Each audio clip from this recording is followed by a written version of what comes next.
सूर्यकोटि समप्रभ निर्विघ्नं कुरु मे देव सर्वकार्येषु सर्वदा।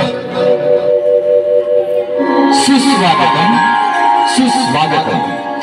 सार्वजनिक एकता युवक मंडळ चव्हाट गल्ली उचगाव उपस्थित गणेश भक्तांचे हार्दिक स्वागत करीत आहे। आपले आशीर्वाद श्रींच्या कृपेने मंडळ यंदा 19व्या वर्षात पदार्पण करीत आहे।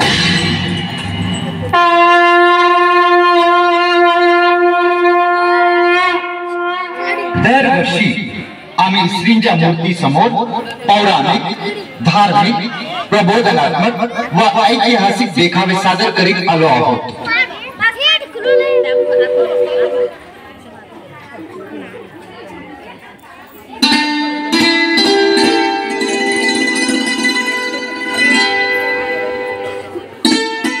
सावित्री, हे बघ मी तुझ्यासाठी काय आणलंय। हे काय आहे ती? अगं असं काय करतेस?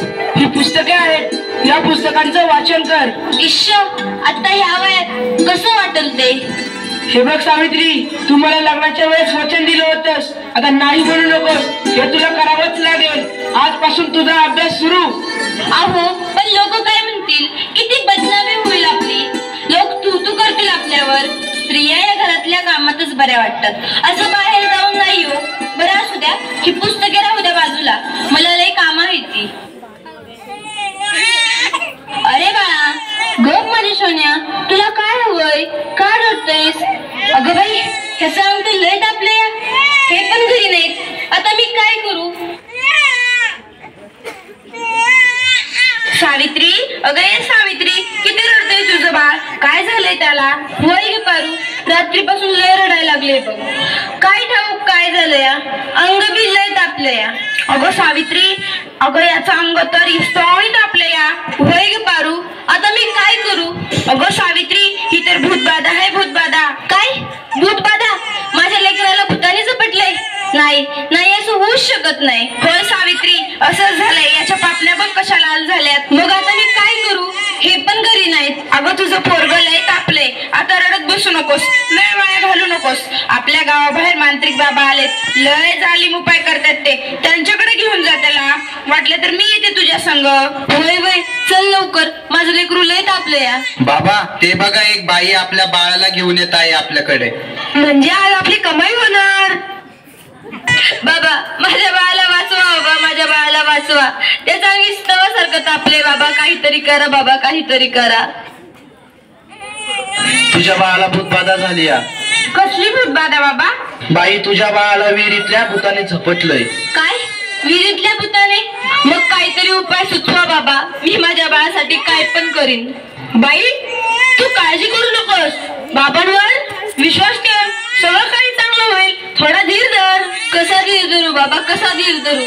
तुला तुझ्या बाळासाठी बळी द्यावा लागेल, म्हणजे तुला एक बकऱ्याचा नैवेद्य द्यावा लागेल। ठीक आहे बाबा, मी माझ्या बाळासाठी वाटते ते करेन, पण माझं बाळ वाचलं पाहिजे। माझ्या बाळाला वाचवा बाबा। बाई, तुला काय करायची गरज नाही, तू फक्त पैसे दे, नैवेद्य आम्ही करू। ठीक आहे बाबा, मी वाटेल तेवढं पैसे देईन, पण माझं बाळ वाचलं पाहिजे। हे घे अंगारा, दिवसातनं 2 वेळेस लावत जा बाळाला। बाबा की जय हो, बाबा की जय हो, बाबा बोले, बाबा बोले।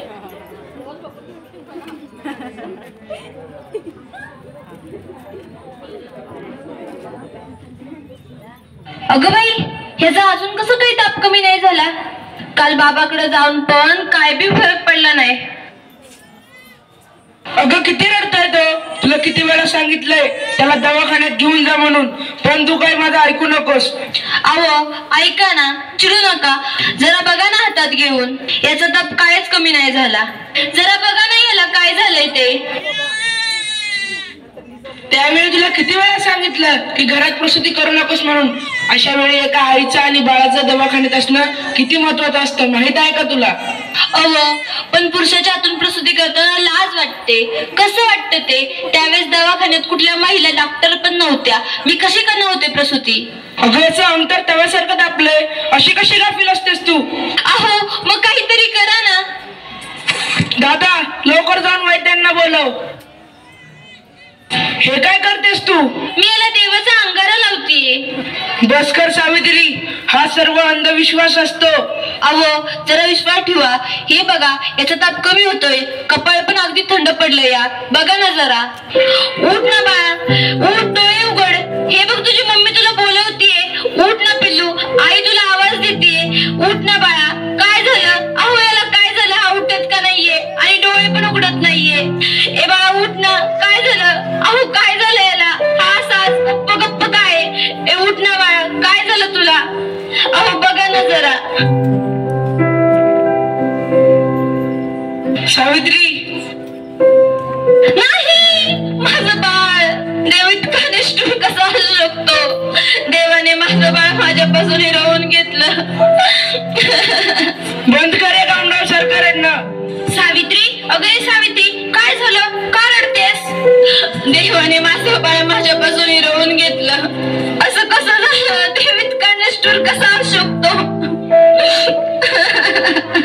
देवाने नाही, तुझ्या हट्टाने आणि अंधविश्वासाने आपलं बाळ हिरावून घेतलं. थोडीफार शिकली असतीस तर तुला माझं म्हणणं कळलं असतं, पण नाही. अडाणी ती अडाणीच राहिलीस तू.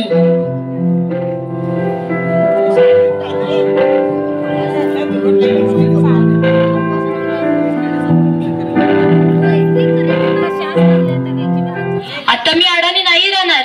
नाही राहणार मी अडाणी. मी शिकेन, मी नक्की शिकेन. कारण उद्या एखाद्या कुणी आईला उपचाराच्या कमतरतेमुळे आपल्या बाळाला मुकावे लागणार नाही. मी शिकेन, मी नक्की शिकेन.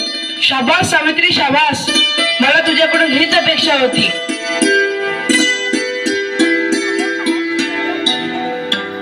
अगं बाई, मला माहितीच नव्हतं सूर्य हा पृथ्वीच्या गोल फिरतो. अगं सूर्य पृथ्वीच्या गोल फिरत नाही, पृथ्वी सूर्याभोवती फिरते. समजलं? चल गावंढळ. तुम्ही मला सारखं सारखं गावंढळ म्हणत जाऊ नका हो.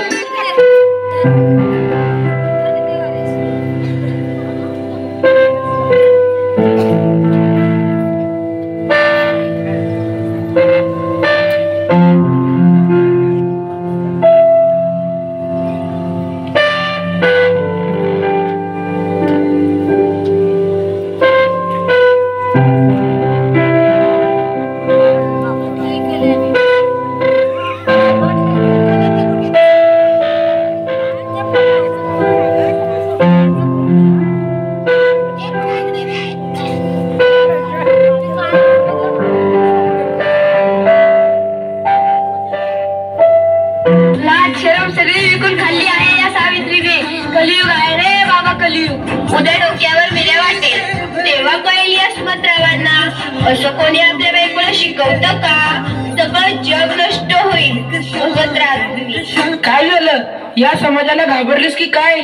हे तर तुला आयुष्यभर सहन करावं लागणार आहे.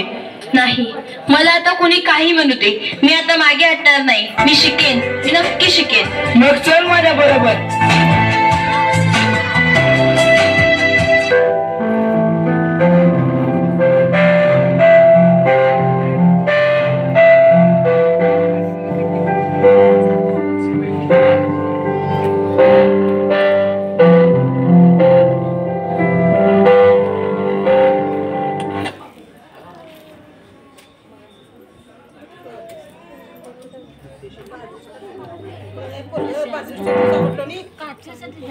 सावित्री, तुला शिष्यवृत्ती मिळाली आहे. तुला अमेरिकेला जावं लागेल. हे घे तुझं अमेरिकेचं तिकीट. काय? अहो पण तुम्ही मला एकटीला कसं शक्य होईल? सावित्री, अगं तू स्वतःला एवढी कमी का समजतेस? मग एवढं शिकून परिश्रम घेऊन काय उपयोग? गावंढळ ती गावंढळच राहिलीस तू. आता मी गावंढळ राहिले नाही.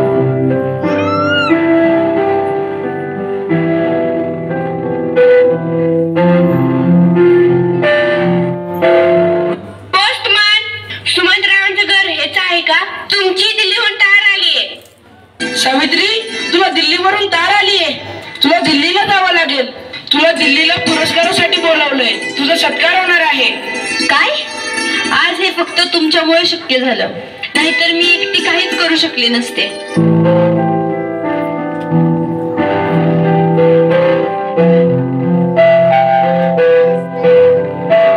Congratulations, keep it up. महिलांचा सन्मान वाढवलात तुम्ही.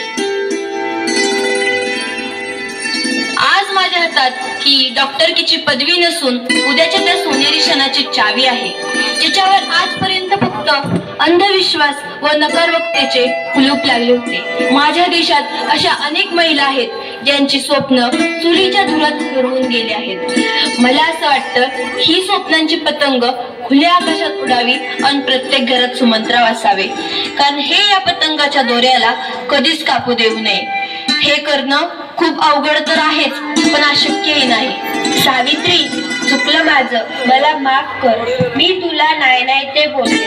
तू आज शिकून समाजाला धडा शिकवलास. आम्ही काय आडाने त्या आडानेच राहिलो. आता आम्ही पण शिकणार.